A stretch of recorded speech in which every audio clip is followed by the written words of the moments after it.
he is 100% worth it. He takes it to another level. Oh my God, I just fell in love with it. Thanks so much, Jay. Blew my mind.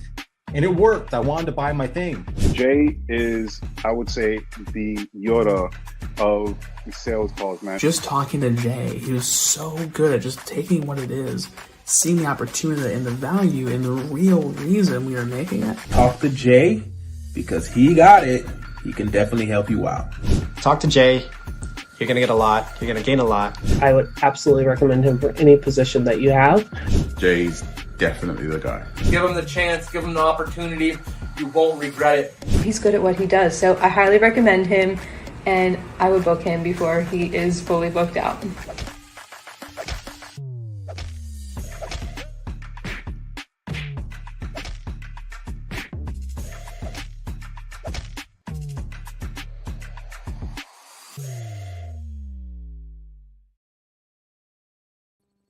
Welcome everyone to the sales.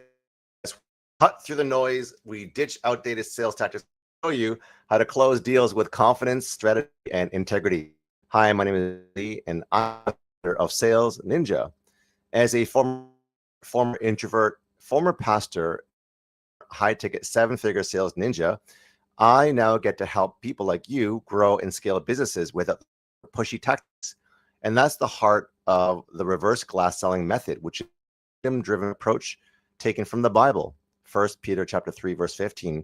And this is built on trust, service, and real connections. My mission is to help 1 million people break the cycle of generational poverty that you can sell more to give more. Today's guest is redefining what it means to live well and age strong. My kind of guy already. For 30 years of experience as a holistic health practitioner, entrepreneur, and speaker, he's helped countless people transform their bodies, minds, and energy through sustainable, science-backed wellness. He is the founder of Bodies by Design, where he empowers others to overcome burnout, balance their hormones, and unlock lasting vitality, proving that true health is years to your, but life to your years. We're digging into aging into reverse, hormone health, and the mindset behind lasting transformation. So get ready, get set to be inspired by Eric Mabie.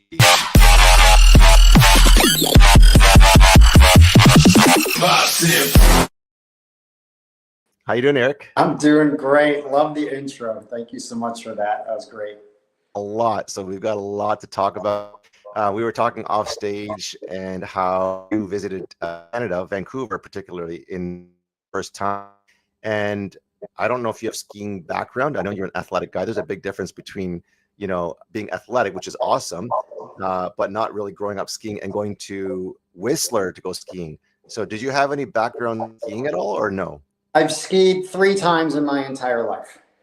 Okay. So for those of you who are tuning in live or watching the pod or listening to the podcast later on, I had the opportunity to go to Blackcomb Whistler, and that's 10,000 feet. Okay.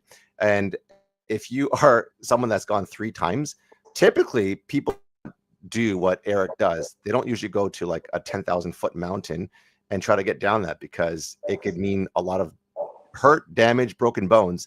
So what made you go to one of the tallest peaks in Canada, going from skiing only 3 times to tackling Whistler Mountain?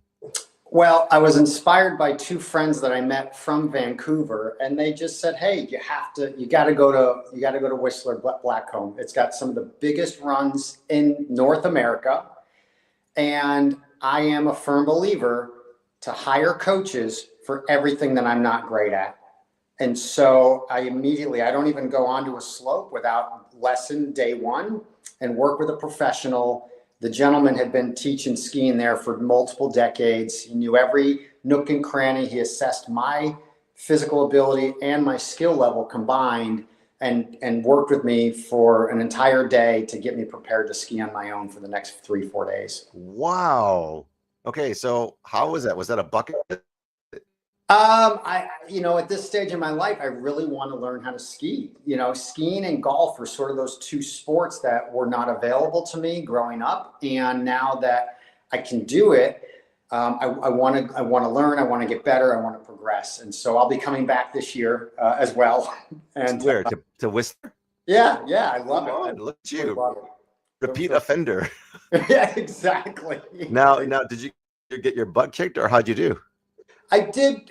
Again, because of great coaching, I was able to progress myself gradually and safely. And the point of physical exercise is to prepare your body for more than what the life is going to throw at you. And so even my coach mentioned, like, wow, your conditioning and your stability is way better than your skiing. And I'm like, thank you. Yeah, that's a nice way of saying you, but you're very healthy.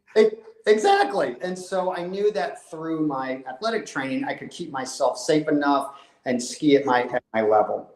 And then again, use common sense, use calculated thought to, I'm not doing double black diamond moguls. I'm not doing heli-skiing. And, eventually I want to progress to where I can enjoy most of the whole mountain. Okay. Interesting. Because I live in Canada. I'm in Toronto. So I grew up skiing and snowboarding, and you're in Florida, 3 decades. And I go to Florida every year because of family vacation, and I love golfing. Yes. So we're kind of like opposite lives. Yes.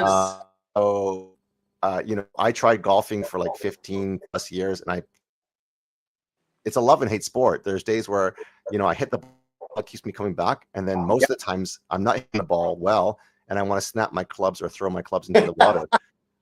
So like you, we're very similar. I said, okay, I need to like suck it up, like hire.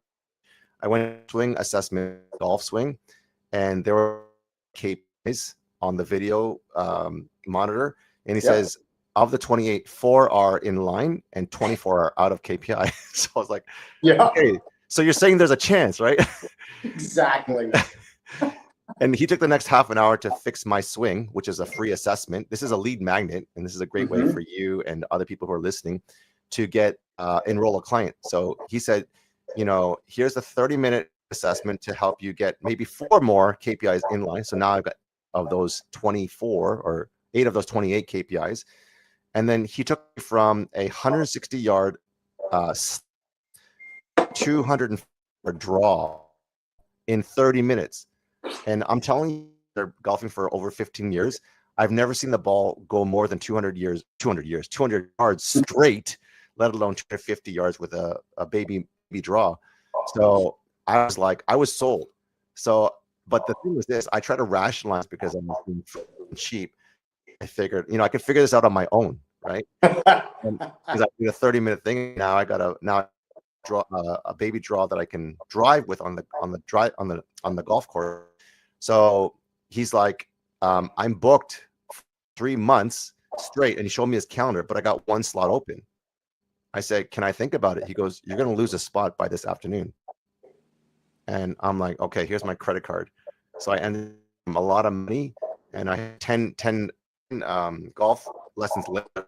I went from like 105. I hit 80 or 78, 80 this year for the first time, which is like, that's like 20, 25. No, what's that? Like 25 folks, right? Yeah, it's amazing. I want to get out there. Now my whole thing is golf. So like I love snowboarding in the winter because it's getting colder.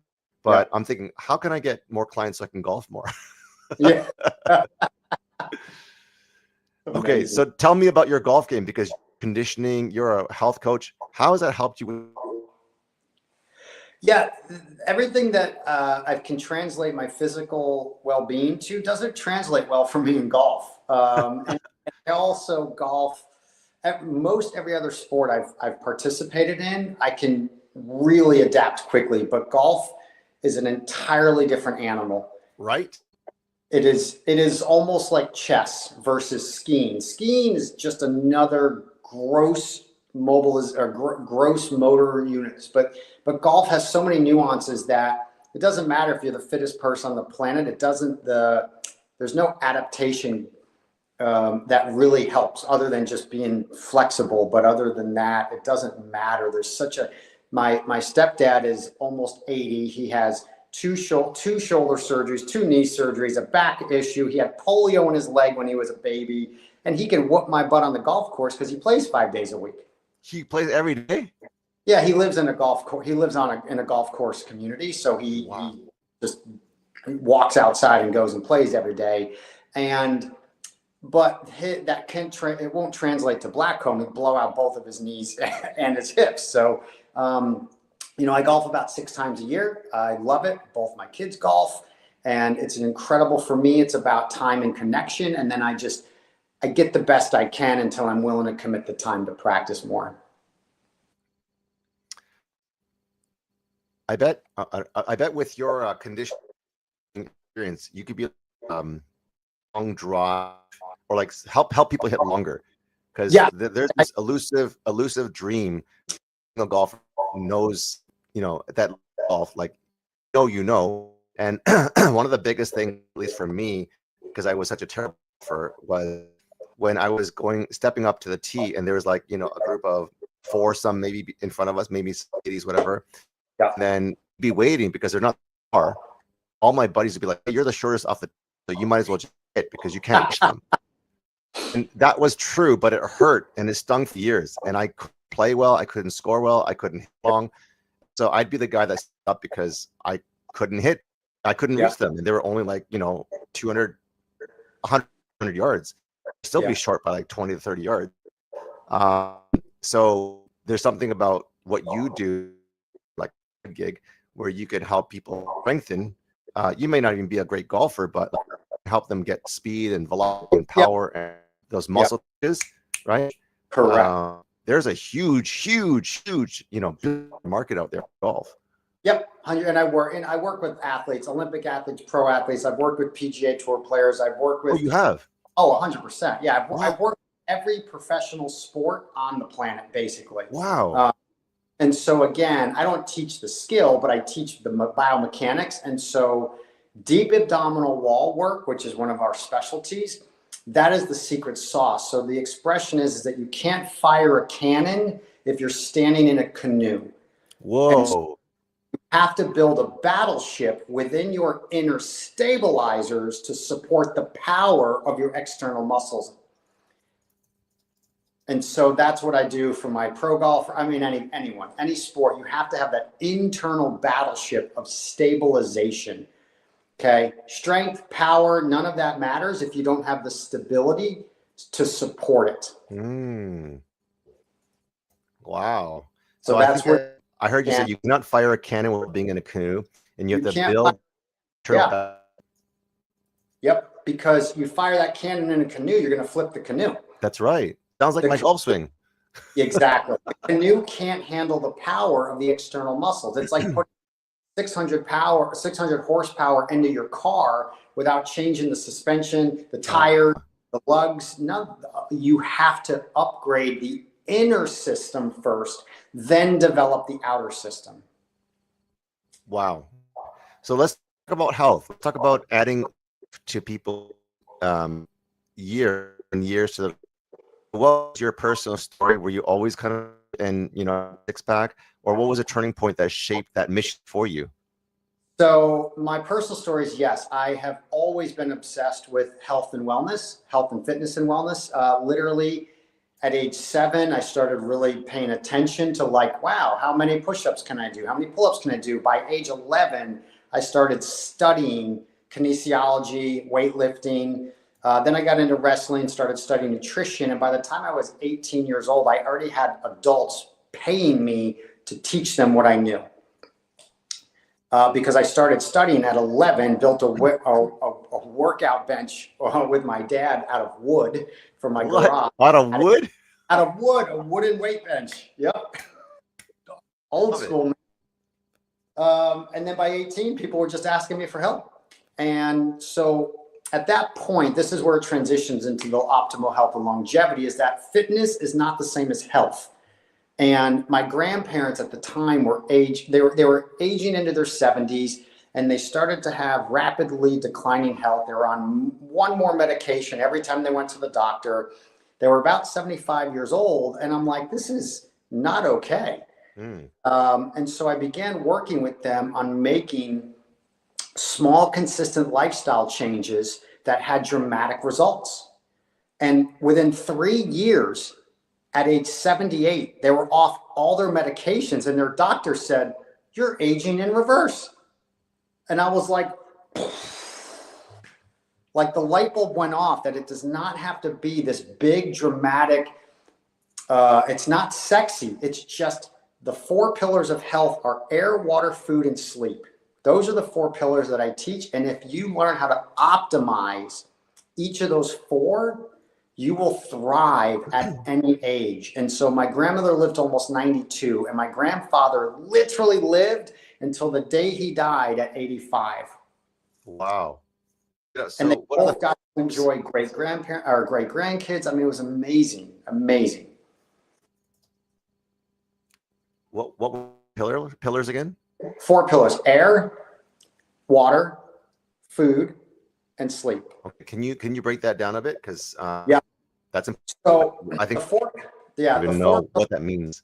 Yeah. So basically, the 4 things, because everyone thinks fitness and working out and it has nothing to do with wellness and well-being. And so if you look at the 4 factors that literally give life to you, okay, without 3 minutes of oxygen, you're dead. Without 3 days of water, you're dead. 3 weeks of food, 3 months of sleep. You have to master. And then here's the thing. To the degree that any of those 4 pillars are compromised is to the degree that you will start to downregulate gradually over time your health. And oxygen, everyone overlooks because we take it for granted, but oxygen is what gives life to your brain, circulatory system, your immunity. Disease has been proven to not coexist with oxygen. That's why they have hyperbaric chambers. And so teaching people breath work is not sexy and cool, but it is essential. Teaching people how to optimize their water intake and drink proper amounts of water every single day. Nutrition is the most complex of them all, and then getting proper sleep. And since the advent of smartphones, it has devastated human health because it's disrupting the whole planet's sleep cycles. And I've seen that in the last half of my the last 15 years of my career, I've dealt with more sleep disorders than I ever dealt with in the first 15 years. Okay. So let's go back a bit. There are some that you draw that I want people to capture. You talked about 4 pillars: air, water, food, and sleep. And you talked about the number 3 in context with water, food, and sleep. Can you repeat the number of the time for each? Can you repeat the question? Repeat what about for each? Yeah, so you talked about the 4 pillars: air, water, food, and sleep, and you talked about 3 air. You can with a certain amount of time for each of these pillars. Yeah, and that's how I prioritize the totem pole of importance. And that's all. I just number them in sequence because without each one, it proves and validates the essential nature of each one. What were the numbers for each? The time? 3 minutes without oxygen, your brain dies. 3 days without water, the cells die. 3 weeks without food, and then the third one I kind of make up to keep the 3 months without sleep, and your body's going to shut off. Yeah, that's so helpful. I love things that you can remember that you just say really easily because it's memorable, and that's what can help habits become lifestyle, right? Exactly. Now, in your do you help people with disorders because of smartphones? Like, do you just go cold turkey and no phones after 8 o'clock? No, yeah, it's all about, number one, education. They have to have buy-in in their own mind, otherwise it's going to stick. So at first I have to help them understand what phones and blue lights do to their nervous system, due to their adrenal and hormonal systems, and due to disrupt their sleep. So first it's educate, then it's calculate how do we improve sleep hygiene for you? And then the third part is implement. And then after implementation, then we have to troubleshoot it. So, okay, they start to implement, I tried to do this, but then I got an email, or my husband snores, or the dog was barking. So how do I overcome that? So we have to troubleshoot, or I fell asleep great, but then I woke up in the middle of the night. All very common issues that people face once they start working on implementing. Because I know you work with an elite athlete, and you talked about hyperbaric chambers. You look at cryogenics with either cold plunges or those, cryogenic chambers. And then the third thing, I'm just throwing a whole bunch of things out here, and you can comment on any one of them. I see elite athletes when they try to recuperate from like a lot of physical intensity. Shout out to the Blue Jays and LA Dodgers. They're going 18 innings the other day, and then another game yesterday and another game. Like, I think they were in some sort of, like, I don't know, bodysuit, or their legs were compressed in some, I don't know if it's a hyperbaric chamber. Can you explain the technology? I think someone who is maybe uneducated like myself and, our general audience, we don't know what's good marketing and what's actually healthy for you. Yeah, and that is where the 4 pillars, you have to start with simple and basic, because you have to master the basics first. And because the world is lost in a sea of complexity, they don't know where to start. They don't know what to do. But so a lot of that could be compression sleeves, which help with circulation, reduce inflammation. That's the main thing of what those are used for. And if you're not hydrated, if your body's inflamed from garbage food, if you haven't rested well, and if you're not breathing properly, you could have all the compression sleeves on in the world. It's not going to do that much. Those little nuances represent 2% or 5% of benefit. The other 95% is in the 4 pillars. And people give too much time, attention, and money to things that don't move the needle significantly. Like, people will spend, I've had people come to me after $100,000 plastic surgery, and 3 years later, they've kind of put the weight back on. Their joints are still aching and inflamed. It's because they didn't do anything.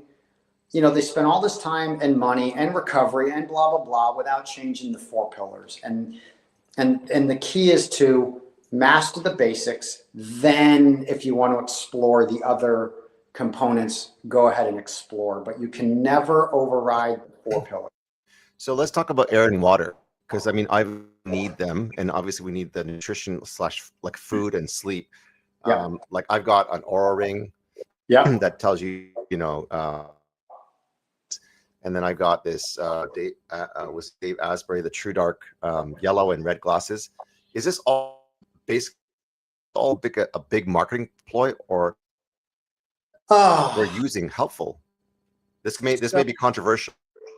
Yeah, it's so things like the Aura ring or the glasses.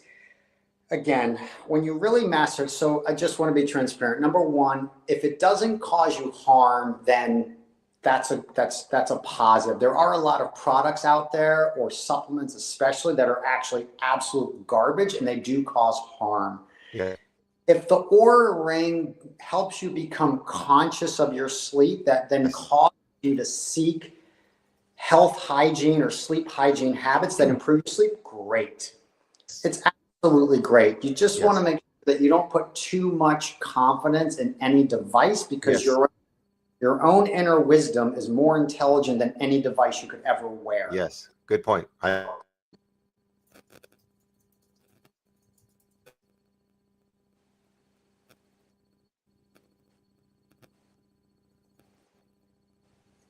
Oh, I got you now. Okay. Regarding air and water, I've heard different things with like osmosis or air purifiers, or like if you buy the $20 machine, it's gonna help your vegetables better. I've seen like the demonstration. What kind of garbage? Like, because of pesticides and chemicals on apples, and it's very disturbing. Oh. Yeah. So these are. So to keep it simple, when it comes to water, I'll start with water because it is the most simple. if you're going to buy water, there's only two types of water you should buy. Number one is it's either artesian or spring. So like your Fijis and Evians, or your Zephyr Hills or Glacier, or again, it's the two categories. It must say artesian or spring water if it's coming from a bottle. If it doesn't say artesian or spring, and it's got things like alkalinity of 9, electrolytes added, that's all garbage. The only two waters to buy are spring or artesian. Artesian, yeah, and it's just like Fiji water is artesian water. Okay. Voss, I believe, is artesian. Evian is artesian. It's the difference between a deep water aquifer, a deep well aquifer, or a spring. Okay. So those are the two distinctions, but those are the only two waters to buy. And then if you're going to filter it at home, so I put in a reverse osmosis water system. That's what I drink out of. However, reverse osmosis strips away all of the essential minerals, or total dissolved solids as they're called, because it's the only system that pulls out chlorine and fluoride. It doesn't matter if you have a $10,000 system, it's not going to do it. So reverse osmosis is very relatively inexpensive to put into your home, and you will own it for decades. You just have to change the filters. After I strip my water of anything good and bad, then I remineralize it with a pinch of Celtic or Himalayan salt. And I rotate the types of salt that I use, but I make sure that it's a comprehensive salt, not table salt, but it's a real salt, because those salts have 70 to 80 trace minerals in them.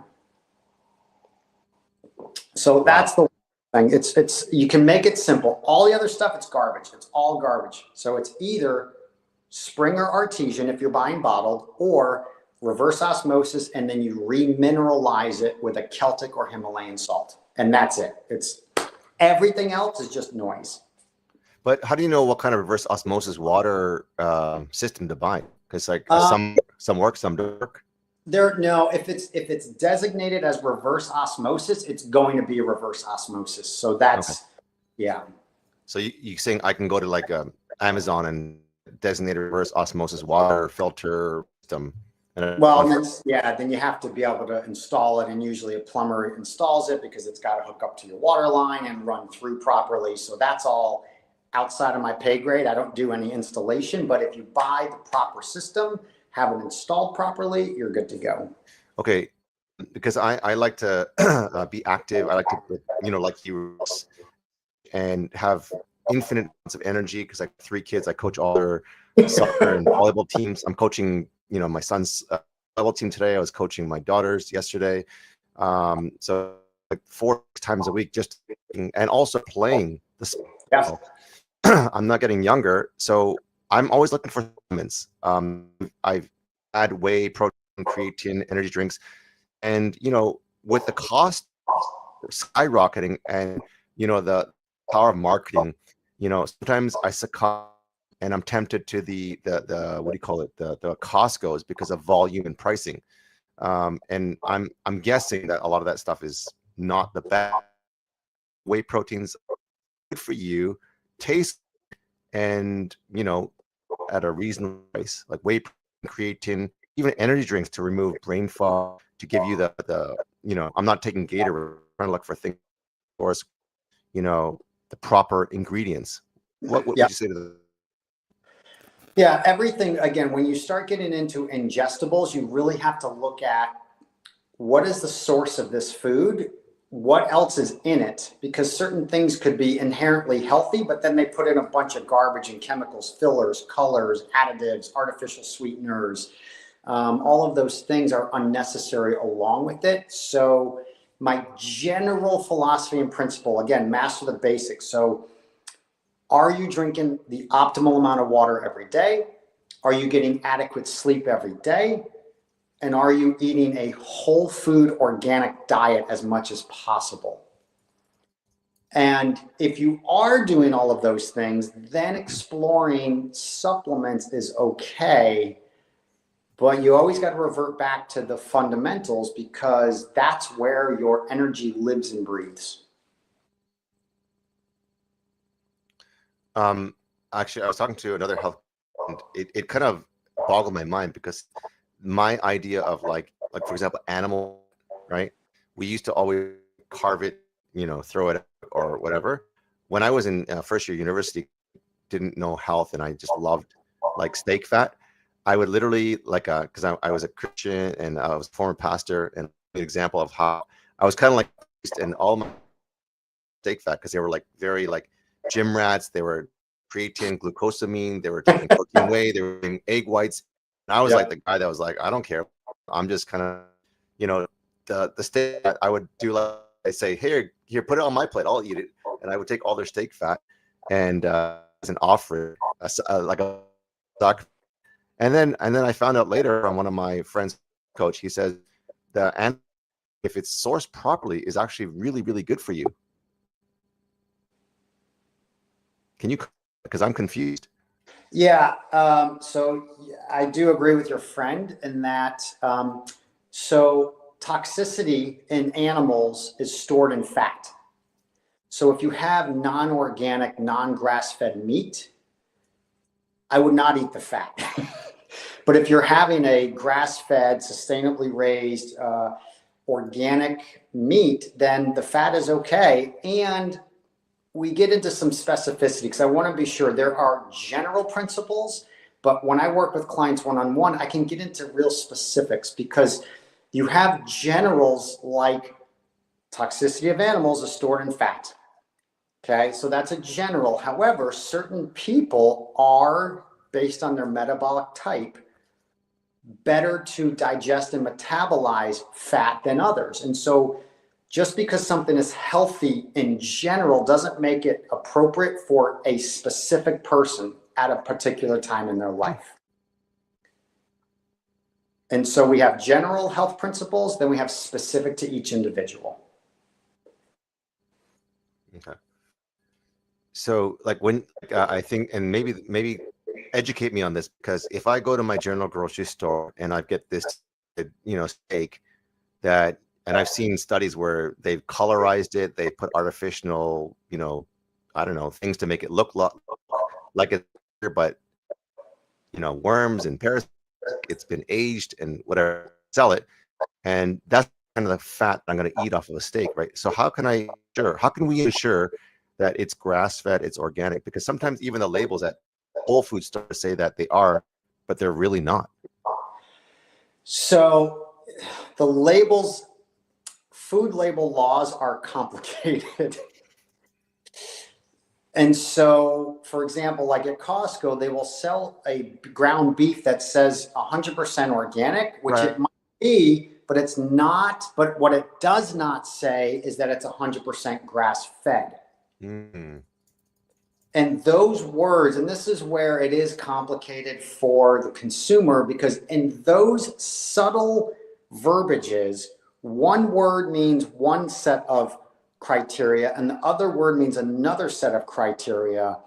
And it's just a part of the ongoing learning. And so when I saw that Costco had 100% organic beef for whatever price it was, I'm like, it doesn't say grass-fed. So I called the company. I said, is this grass-fed and grass-finished, or is this grain-finished organic beef? They're like, no, it's grain-finished, which validates the fact that they're getting the organic label, but they're not putting 100% grass-fed.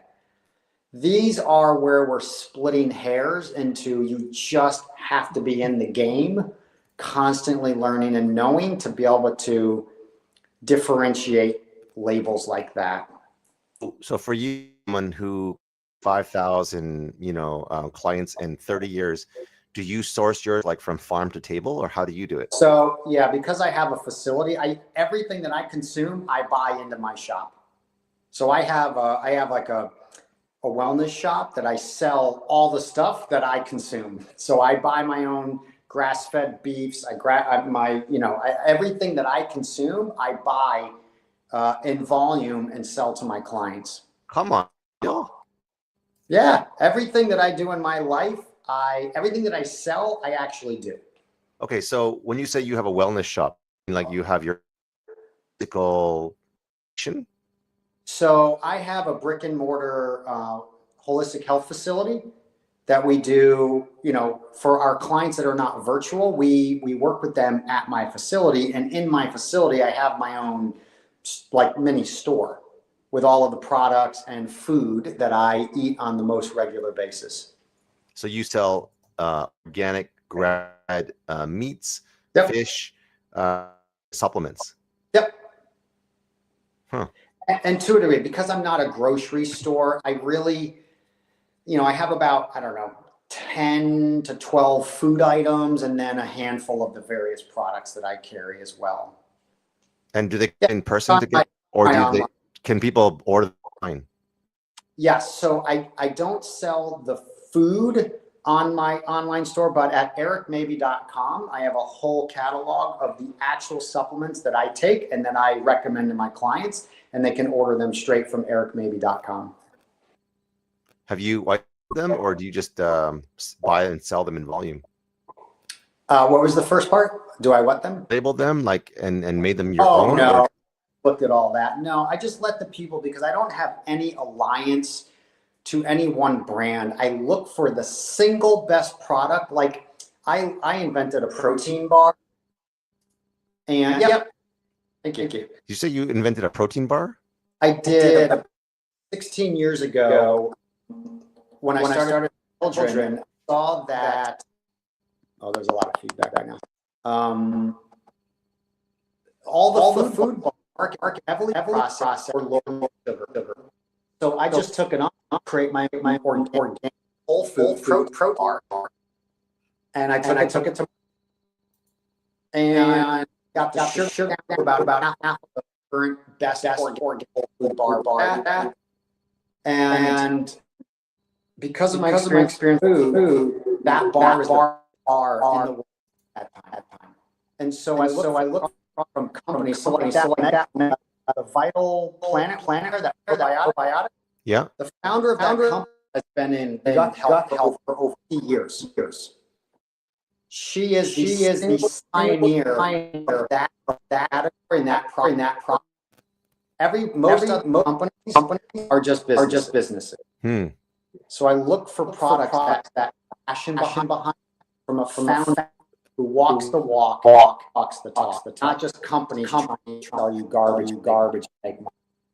Ooh, that Go Macro bar looks pretty yummy. That's pretty good. I carry the Aloha bars. Raspberry white. Yes, please. But it's those are all different companies. But those are the best in their.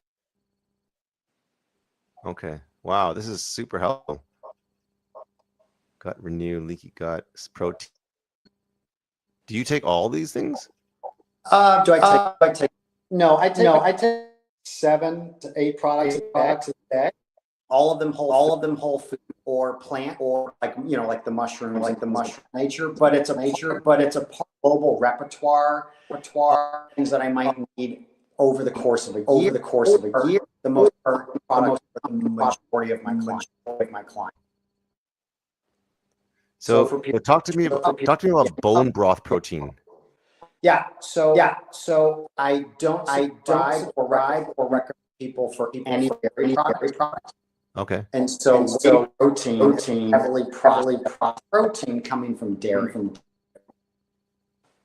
And so bone protein, as far as a supplement goes, is one of the better of protein, I believe, to be usable by the body. Toxic, still processed, which means I would recommend filet mignon or wild over that, but to help boost people's protein levels if they're going to supplement that.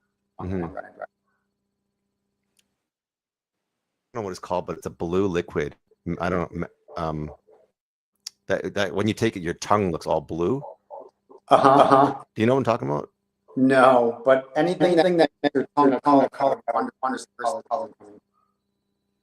Okay. So there's a lot of things here. Okay. Wow. Wow. Wow. Wow. Okay. This is amazing. Okay. So cool. Thank you for, what have been some of the most, like transformative, that you've been able to get? Because I know you have 5,000 clients, so I'm sure you have a lot of different cases. What have been the most memorable one? Oh my gosh. Oh my gosh. So I'll kind of start in reverse. I love when people think that they can't become healthy and fit without some rigorous, intense exercise regimen or hardcore dieting. And I have a woman that was in her mid-60s.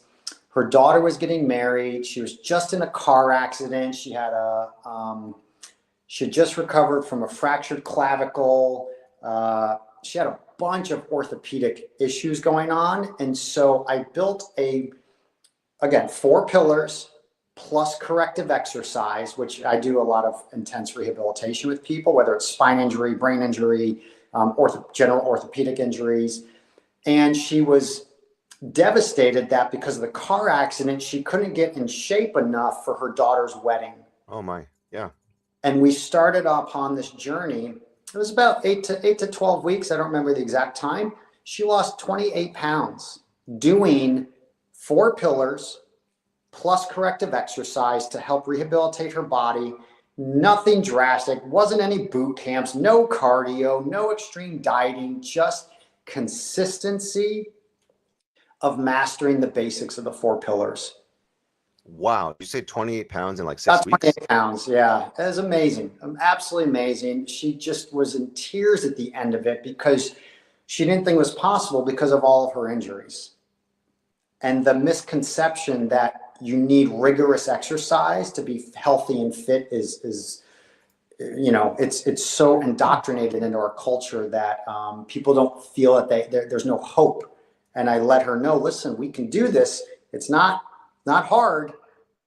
It's not simple, but it might be hard because it's the 4 pillars. Amazing. So, you know, we know health, wealth, and relationships are the biggest pillars for our lives. You know, and you talk about reverse. So something that is hard to combat against is white hair and wrinkles. So what are some daily habits or supplements or creams? And this is the whole against marketing, because there's, you know, a multi-billion-dollar selling, you know, collagen or like creams to say, hey, you know, get rid of those wrinkles and you get rid of the white hair. It's called dyeing, right? Which is you're dying, you're killing it. So what are some things that you, because you're a reverse aging, you know, specialist, that to combat, you know, there's white hair and all like the more important parts, which is like bone density, muscle, you know, et cetera, et cetera. Great question. So number 1, regarding wrinkles and bone density, I'll speak to those first. Yeah. It's that hydration. You know, collagen's fine. If you eat a adequate protein-based diet, you're going to get all of the amino acids that collagen has anyways into your diet. So you can get all of the collagen amino acids through just a balanced nutrition plan. But number 2 is hydration and stress and sleep. Okay. It's the stress of life that causes the disintegration of your body and your cells. So chronic dehydration, chronic stress, and chronic sleep dysfunction will absolutely accelerate aging in your body and in your skin. Right. And so poor hydration, again, it's just overlooked, and most of the planet is chronically dehydrated because they don't drink enough water and they overconsume caffeine and or alcohol. So and all of those highly acidic foods also rob your body of the bone minerals that cause osteopenia, osteoporosis. So the acidity in food and coffee and alcohol all suck minerals out of your bones. So mastering, again, it comes back to the 4 pillars. Then you add in resistance training. that also, of course, has been proven to improve bone density or slow bone loss. So those are again, it comes back to that. Regarding gray hair, I haven't, the only thing I've ever seen, and this was in a food science course that I took, is like, I think it's black sesame seeds. I don't have any real science around hair gray, but I do feel stress can contribute to that. And so again, breath work helps to reduce stress. Proper sleep helps to reduce stress. So lowering stress levels, I feel, can assist with that. So those are the things regarding the physical components of aging. Very interesting, because I think a lot of people try to sell people things like, you know, in terms of like supplements or, you know, products. What you're prescribing is back to the basics, you know, the 4 pillars. Every time. Air, foods. Not a lot of people teach that. Not a lot of people educate people on that. They're just trying to get you to do something or do something. You know, here's my white label product that's guarantee you, you know, less white hair, and if you're bald, you're gonna grow hair. You're gonna hair where you never even had hair. Weird stuff, right? So I love your approach on this. Let me just question, because we're our time part. There's so much under the I want to ask, but we just don't have time for. What's been in your 30 plus years of being an expert in the health and wellness industry? What's been the big misconception that you've seen about age and energy?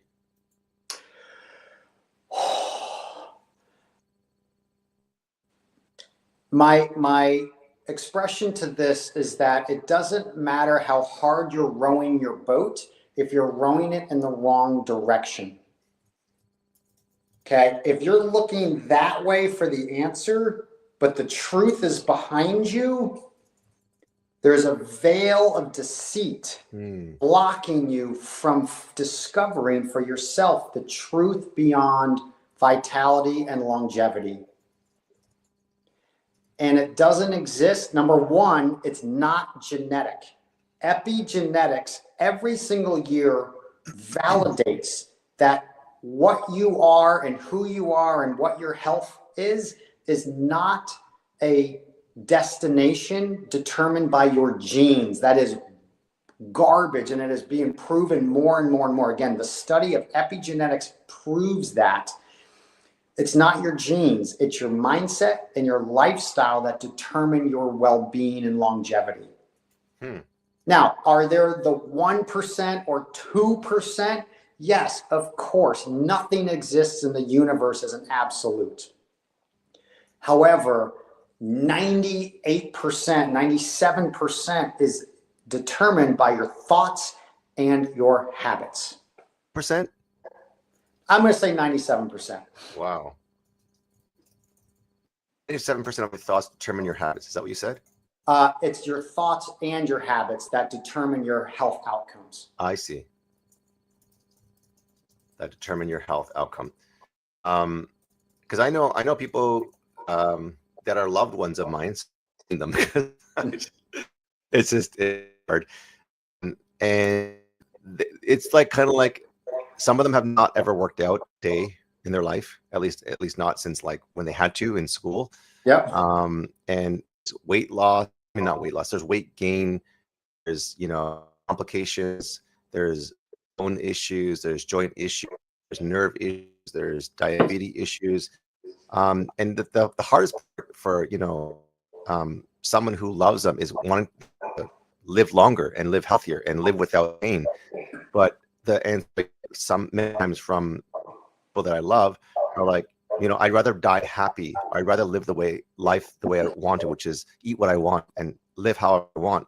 And I'm like, well, you're on 4 days and won't be able to travel because, you know, with your health situation. So how do you talk to people? Maybe do you know them? Yeah. So first thing is that someone's got to be willing to listen. And then the second thing is, and this is a question that I pose to everyone, there is no easy way out of this game. So you can deal with the challenges that come with declining health, or you can deal with the challenges that come with a commitment to improving health over the long run.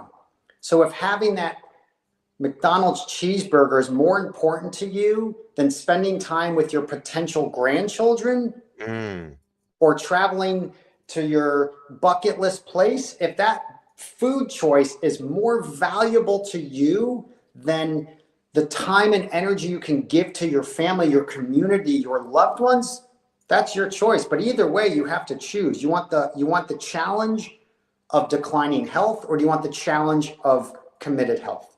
Either way. Ooh. They're both hard. Pick your hard. Yes, I love that.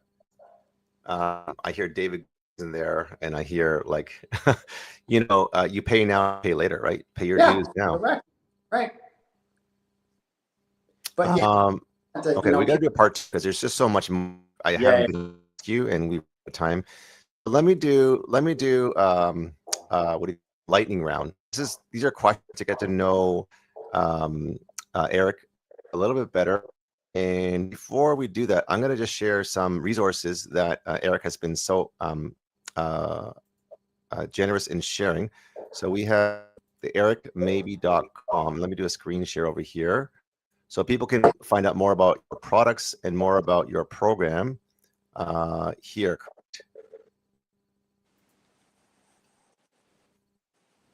So let me just go to your homepage. So if you want a consultation, is this book? Is that what that is? Mm-hmm.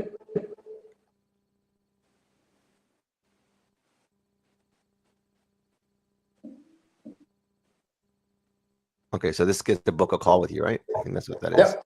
Okay, great. And then he also has another free wellness tool at beacon.com, beacons.ai, and then /Mabie.holistic health. And you can find out different protocol, sleep and hormone. You can find a song at every age blueprint. So there's some low ticket offerings, $27, $50. And then if you want something for free, adding life to a simple secret to health after 5 for free. And if you want to connect with Eric, socials, Facebook, Instagram, and TikTok, or his online store that we earlier, feel free to go to that. So go to beacons.ai /Eric Health. Okay, back to our regular programming. We're going to do the lightning round. And these are just fun questions to get to know Eric Mabie. So, health and wellness philosophy were a hashtag, what would it be? For me? Yeah. Hashtag 4 pillars. 4, love it. Very congruent to about. Morning must have protein shake, prayer. Morning what? Morning must-haves. Either a protein shake, prayer, or movement. Prayer / breath work. Prayer / what did you say? Breath work. Okay, breath work. Gotcha. What's one health fad that makes you cringe every time you hear it? CrossFit. Okay, interesting. People swear by it, right? And, oh God. What? Okay, tell a little bit more about that. What is it that makes you cringe about it? It's the culture of people don't understand biomechanics, and people also don't understand deep abdominal wall and spinal stabilization. So are you saying that it's basically hurting them because they're doing all these weird? I rehab. I have 5 CrossFit gyms around my facility, and I rehab participants all the time, knee injuries, back injuries, because again, there's no assessment done before the loading.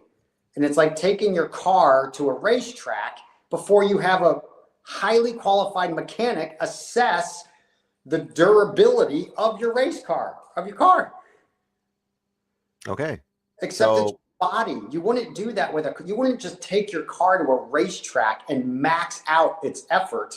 You would have it evaluated, assessed, and then developed to where you could then take it to the track. But CrossFit takes it right to the track.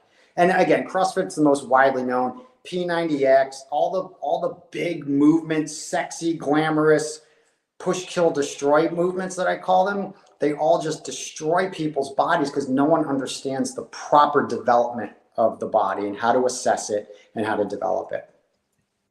That's really interesting. I know people who do that. I don't do it myself. That they find that's very, very enticing is the community. Yeah, and that's great for your soul, but you don't have to destroy your body in order to have community. Interesting. Okay, because they don't understand the biomechanics.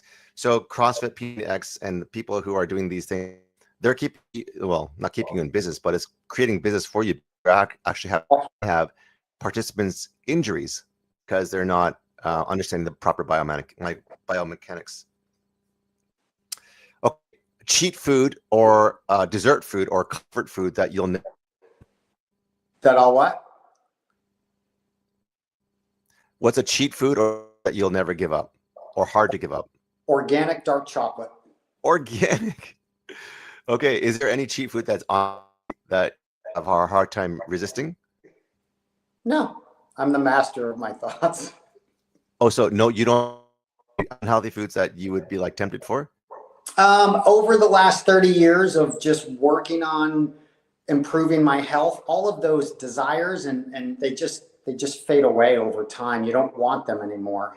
I'm impressed. So my kryptonite is ice cream. Is there ice cream that is actually good for you? Well, so ice cream was, again, I have had major love of ice cream was my last to go. And so then I transitioned from dairy to organic coconut milk ice cream. So if there's tons of brands out there now. I just use an organic coconut milk or cashew milk ice cream. That is one of the better ones, but there's still there can be a lot of sugar in it, and just eating that stuff usually at nighttime doesn't serve how I feel in the morning. So again, I used to eat a big carton of ice cream at one sitting all the time until my mid-30s. And then I'm like, this doesn't really feel great anymore. So are you saying cashew milk ice cream or coconut milk ice cream is good for you or alternative? It's the best alternative to dairy ice cream. And it tastes great. I mean, there's amazing products out there now that are organic, coconut milk based, and they're good. I mean, again, consuming a food that doesn't have a ton of nutrition in it is what it is. But as far as ice creams go, it's the best way to go. I tell people to raise the bottom. What do you mean by that? Raise the bottom? Meaning if you're going to have a cheeseburger, don't get it from McDonald's, don't get it from here. Make your own organic grass-fed burger, and now it's actually healthy. Love it. I love it. I love it. I love it. Last question. If you could tell your 25-year-old self something about how you went back into teaching, what would it be?